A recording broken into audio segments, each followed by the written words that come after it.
Planet Earth has a few places that with just extra abundance of life. This is one of those, and it's on the precipice of disappearing. Our mission is to protect the most endangered forest in the world. To protect this area, we're going to use our reforestation program that is helping not only the conservation area, but it's also helping to the farmers, to the people in the communities. We were in this unbelievably lush, rich cloud forest, and from the very top we could see just in the far distance cattle pasture in every single direction. If we or someone didn't take action in this particular forest, it would be gone, not in a question of decades, but in a question of years.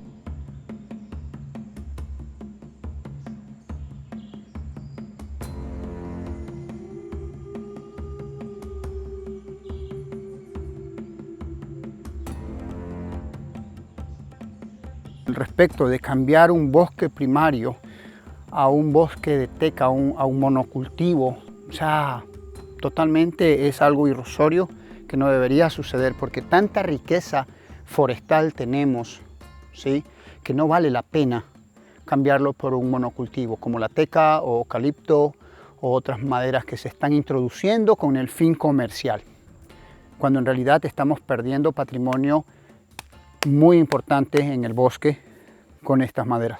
People is cutting down the forest because they're trying to survive, but at the same time they doesn't understand that we need nature to survive. People are making more money by cutting trees down than by regrowing them or protecting them. Our approach is, okay, let's find a way to flip that on its head. Let's find a way to make forest restoration and forest protection pay better than the alternative. Conceptually, it makes a lot of sense, but how do you make that work in practice?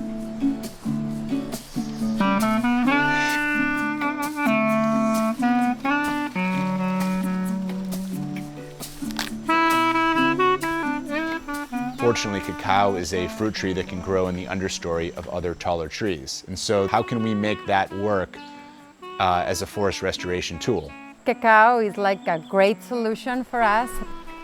Our model was to provide farmers with all the tree seedlings they need, all the equipment they need to restore their deforested land with a combination of cacao trees and native timber trees, tall fruit trees, banana, plantain, essentially cultivate a productive forest on their land to replace marginally productive cattle pasture, marginally productive corn cultivation, and create a model in which people are actually earning more money by restoring the forest. A lot of people in this area that can't wait 3 or 4 or 5 years for their cacao to start producing, they need money now.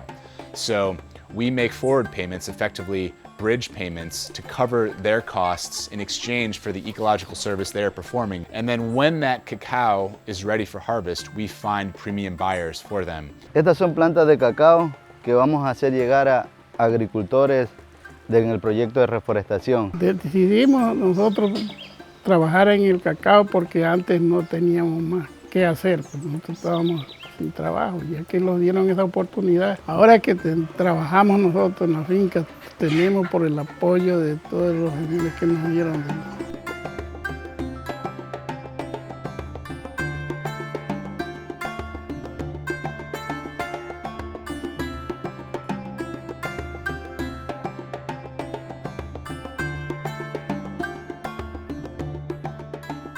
If I look like 20 years from the future, I would love to see that we already built the Capuchin Corridor. The Capuchin Corridor, it's a project that we are trying to make happen.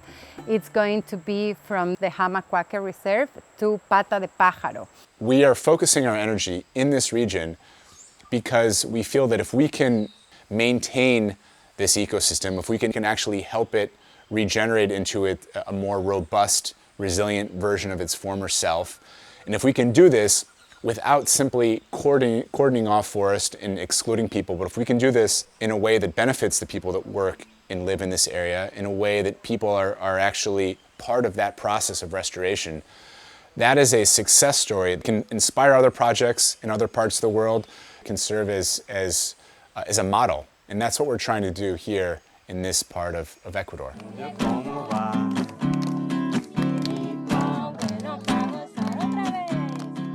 We're trying to have a good relationship with the community, so we are working mainly with the kids, the little kids, because they are like the seeds.